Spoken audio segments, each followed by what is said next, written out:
आज हम लोग यहाँ पर बैठक किए हैं तो 2 दिसंबर 2024 को पूरे बिहार से सारे अति पिछड़ा आ रहे हैं और अति पिछड़ा एकीकरण महाअभियान का उस दिन हम लोग का बहुत बड़ा कार्यक्रम है और उसमें हम लोग पूरे बिहार से अति पिछड़ा को बुलाकर सरकार को, राजनीतिक पार्टियों को ये संदेश देना चाहते हैं कि अब अति पिछड़ा पर जो अत्याचार हो रहा था, जो राजनीतिक रूप से दूरी बना के रखा गया था, उसको हम लोग बर्दाश्त नहीं करेंगे और अब हम लोग राजनीति में हिस्सेदारी चाहते हैं जनसंख्या के अनुपात में और हर तरफ से जो हम लोग पर अत्याचार हो रहा है उसके विरोध में हम लोग आवाज़ बुलंद करेंगे और अगली सरकार हम लोग अति पिछड़ा के बनाने का प्रयास करेंगे। आपने अत्याचार की बात कही, क्या आप बता सकते किस प्रकार का अत्याचार हो रही है सरकार? हर तरह से अत्याचार हो रहा है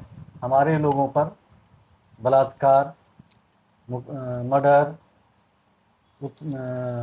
जातीय उत्पीड़न, हर तरह से हम लोग का उत्पीड़न हो रहा है और उसके विरोध में हम लोग आवाज़ बुलंद कर रहे हैं। सरकार तो कहती है कि बहुत सारे स्कीम लाते हैं और हम लोग के लिए बहुत कुछ करते हैं, संवैधानिक तौर पे ही आप लोगों को अधिकार दिया गया है। वो जमीन पर कुछ नहीं होता है हम लोगों के लिए, कुछ नहीं है। उसकी सच्चाई यही है कि जमीनी स्तर पर हम लोग के लिए कुछ नहीं किया जा रहा है। वो नियम कानून बना दिया गया है, लेकिन हम लोगों का जो उत्पीड़न हो रहा है, हम लोगों का जो समाज में बहिष्कार हो रहा है राजनीतिक पार्टियों के द्वारा, वो अब बर्दाश्त हम लोग के नहीं होगा और हम लोग अब इसके खिलाफ आवाज़ उठा रहे हैं। बिहार में 40% आबादी है अति पिछड़ों की। आज़ादी के 77 साल बाद भी अति पिछड़ों की स्थिति बहुत ही दयनीय है। आज जिस तरीके से पूरे बिहार में अति पिछड़ा समाज पर अत्याचार हो रहा है, मर्डर हो रहा है, लूट हो रहा है, बलात्कार हो रहा है, जिसके 80% घटनाओं में कोई उद्भेदन नहीं हो रहा है और उनको न्याय नहीं मिल पा रहा है। आज राजनैतिक रूप से, सामाजिक रूप से, आर्थिक रूप से ये समाज अंतिम पायदान पे है। सिर्फ एकजुट होने की ज़रूरत है।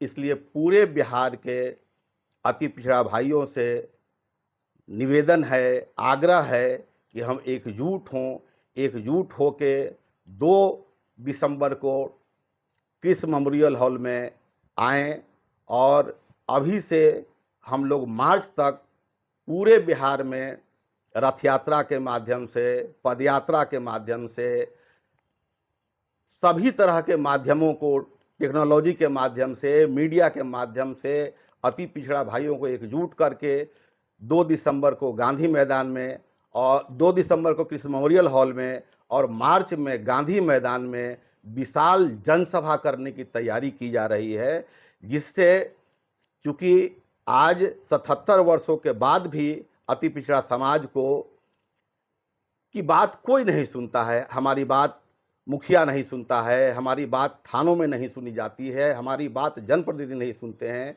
और किसी भी सरकार में अति पिछड़ों के विकास के लिए, सर्वांगीण विकास के लिए कोई काम नहीं किया जा रहा है।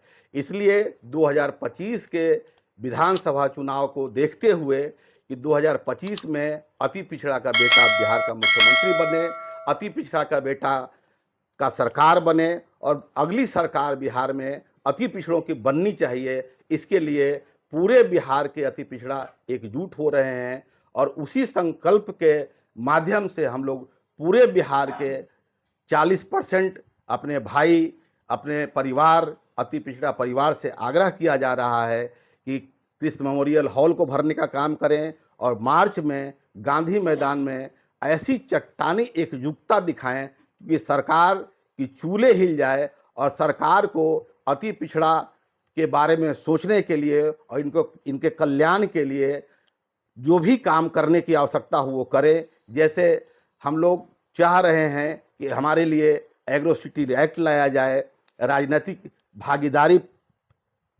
दिया जाए, इस तरीके की बहुत सारी मांगे हैं। एक शिक्षा नीति लागू किया जाए। बहुत तरह का डिमांड है जिसको हम लोग आप लोगों को लिखित रूप से देंगे, लेकिन अति पिछड़ा को जब तक अति पिछड़ों की सरकार बिहार में बनेगी नहीं, तब तक अति पिछड़ा का विकास नहीं होगा। पहले से देखा जा रहा है कि आज़ादी के बाद से जिन लोगों की सरकारें बनी है उनका सर्वांगीण विकास हुआ है। जैसे पहले फरोडो की सरकार बनी थी, उसके बाद आइए तो कोयरी, कुर्मी और यादव, इन लोगों की सरकारें बनी तो इन लोगों का ही विकास हुआ। आज हमारी 40% आबादी होने के बावजूद भी हम सरकार में नहीं हैं, और इसलिए हम लोग चाह रहे हैं कि अगली सरकार अति पिछड़ों की बने, क्योंकि जब तक जिसकी सरकार नहीं बनेगी तब तक उसका विकास संभव नहीं है। एक सवाल मेरा ये रहेगा कि जिस प्रकार से विगत वर्षों में जातिगत हिस्सेदारी थी, उसकी भागीदारी, क्या इसकी जमीनी स्तर पर इसकी क्या सच्चाई है? जमीनी स्तर पर ये बिल्कुल खोखला सच्चाई है। हम यही तो मांग कर रहे हैं कि हमारी आबादी 40% है, तो 40% के हिसाब से हमारा 100 विधायक होना चाहिए। आप खुद ही बताइए, क्या अति पिछड़ों का यहाँ 25 से ज़्यादा विधायक है? तो जिसकी जितनी भागीदारी उसकी उतनी हक भी होना चाहिए। हम यही मांग कर रहे हैं कि हमारी जितनी आबादी है उसी के हिसाब से हमको आरक्षण दिया जाए, हमको उसी के हिसाब से विधानसभा का टिकट दिया जाए, उसी के हिसाब से हमको लोकसभा का टिकट दिया जाए, और हमारे उसी हिसाब से जनप्रतिनिधियों की गणना की जाए। 2 तारीख को किसमोरियल हॉल, 2 दिसंबर को किसमोरियल में पूरे बिहार में अति पिछड़ा की कई जाति है, सारे जाति एकजुट होकर के एकीकरण महाअभियान का चिंतन शिविर का आयोजन किया गया है।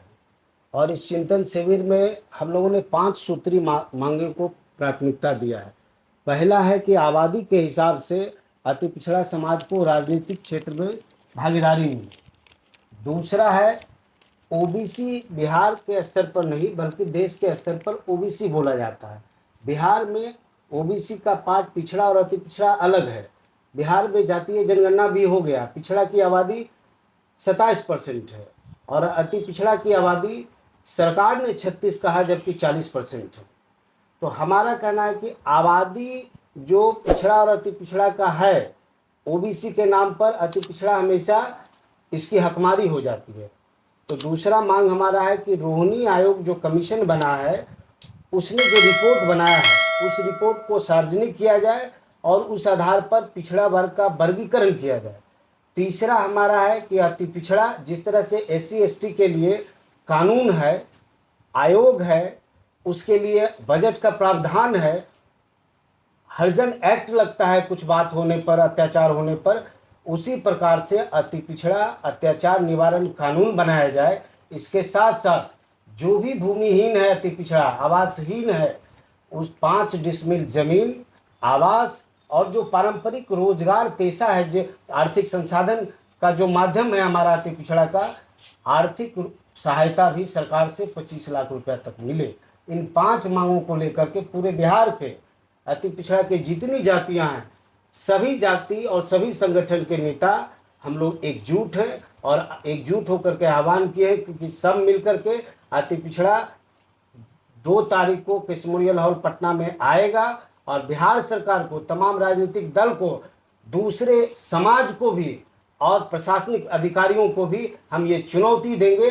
शोषण और हकमारी से मुक्ति के लिए एकजुट होने का हम लोगों ने आह्वान किया, अपील किया है। हमारे सारे बड़े भाई जितने भी हैं, हर कहीं न कहीं अति पिछड़ा समाज के लिए 20 सालों से 30 सालों से लगातार संघर्ष करते रहे, लेकिन गूंगी बहरी सरकार, केंद्र सरकार, भारत सरकार और बिहार सरकार हमेशा वोट लेकर के विभिन्न पार्टियों ने ठगने का काम किया है। जो अति पिछड़ा का सम्मान करेगा वही प्रदेश और देश पर राज करेगा।